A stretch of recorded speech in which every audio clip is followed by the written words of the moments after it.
pagi. Assalamualaikum warahmatullahi wabarakatuh. Apa kabar semuanya? Sehat selalu? Oke, saat ini saya tiba-tiba ingin menambahkan yang ke-12. Bagaimana tips sukses supaya terhindar jadi orang yang 95% dan supaya kamu terpilih dari 5%. Ingat, dari 100 orang sukses, hanya 5% sukses, 90% gagal, tidak jadi apa-apa, atau jadi orang biasa-biasa saja. Nah, bagaimana supaya kita termasuk 5%? Saya ada sebuah kisah true story yang saya alami sendiri. Saat pembangunan Menara 165, saat itu terhenti di lantai 4. Anda bisa bayangkan, uangnya habis, dukungan habis, tidak ada apa-apa lagi, tidak ada satupun yang mendukung. Saat itu orang-orang sudah mengatakan, lihat, Ari Ginanjar gila, Ari Ginanjar tidak akan berhasil. Kemudian mulai orang-orang menasehati saya. Sudah saya bilang, dulu harusnya kamu jangan buat itu, sekarang lihat. Dan kemudian teman-teman saya menjauh. Jangan dengan teman, bayangan pun lari untuk menjauh. Karena kalau dekat dengan saya akan sharing dan saya akan minta bantuan. Sehingga banyak sekali alumni SQ yang ketakutan dan pergi menjauh dan tidak mau membantu saat itu. Lalu tiba-tiba bapak saya bilang, dia manggil saya A, coba sekarang lakukan ini. Apa itu? Saya tanya.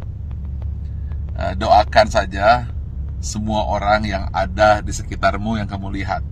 Tukang bakso, supir bis, tukang sayur, orang-orang miskin, orang-orang susah. Siapa saja yang kamu lihat, kamu doakan. Lalu saya mulailah, saya doakan. Saya tidak peduli. Pokoknya melihat orang saya doakan. Kalau melihat orang gemuk, saya doakan kurus. Yang kurus saya doakan gemuk. Orang yang miskin saya doakan jadi kaya. Orang yang kaya saya doakan jadi sejahtera. Orang yang sakit saya doakan sembuh. Pokoknya ngelihat apa saja saya doakan. Bahkan kucing lewat pun saya doakan dapat makan. Lalu tiba-tiba di sebelah kanan jalan saya menuju Menara 165 ada sebuah gedung yang nasibnya sama dengan saya. Hampir menjadi kuburan tua. Atau mungkin rongsokan batu dan besi. Setiap hari saya doakan. Berdua dengan bapak saya. Setiap saya lewat, saya doakan. Believe it or not, setelah 2 tahun, tiba-tiba ada satu orang mulai bersih-bersih. Ada yang kerja ini. Besoknya 2 orang, 4 orang. Dan akhirnya mulai banyak orang kerja.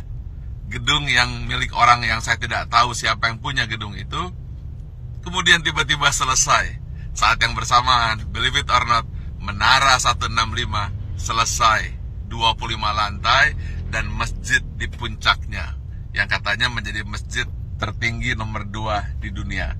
Nomor 1-nya saya tidak tahu ada di mana. Saya ingin sampaikan ini bahwa kita harus senantiasa berpikir positif, senantiasa mendoakan orang lain, dan jangan berpikir negatif. Setiap melihat apa saja doakan, atau ketika melihat orang berdoa, aminkan. Intinya, jangan pernah berkata negatif, jangan pernah berpikir negatif. Jangan pula bahkan berbisik negatif. Jadi jangankan mulut, hati pun selalu positif dan positif. Itulah rahasia yang selalu saya lakukan hingga hari ini. Dan believe it or not, semua kebaikan-kebaikan yang datang, keburukan-keburukan, alhamdulillah terhindar. Ya tentu saja ada sedikit-sedikit, tapi tidak mampu merusak hati kita. Jadi senantiasalah berpikir baik, kemudian berhati baik, berbicara baik, hasilnya akan baik, yang datang akan baik. Tapi kalau hati buruk, kemudian pikiran buruk, bicara buruk, tindakan buruk, yang buruk akan datang padamu. Tetapi kalau hatinya senantiasa baik, penuh rasa syukur, pikirannya pun baik, mulutnya berkata baik, kemudian tindakannya baik, hasilnya akan baik. Semua akan datang padamu. Ingat satu hal kunci. Apabila kamu tahu kekuatan pikiran, maka kamu tidak akan pernah berani untuk berpikiran negatif. Kalau kamu tahu hebatnya pikiran kata, maka yang ada di pikiran, di hati dan tindakan hanyalah kebaikan-kebaikan. Karena semua yang datang adalah hasil pikiranmu. Kalau kita fokus kepada diri sendiri dan kemudian berpikir tentang kebaikan diri sendiri, maka dia akan memberikan kebaikan kepada orang lain. Dan itu semua dimulai dari hati, pikiran, tindakan, dan hasilnya datang kepada Anda. Tetapi kalau kita berpikir negatif, kemudian pikiran negatif, hati negatif, kata-kata negatif, yang buruk pun akan datang. Karena itu upayakanlah senantiasa berhati baik, berpikir baik, tindakan baik, maka semua yang baik akan datang padamu. Terima kasih. Assalamualaikum warahmatullahi wabarakatuh.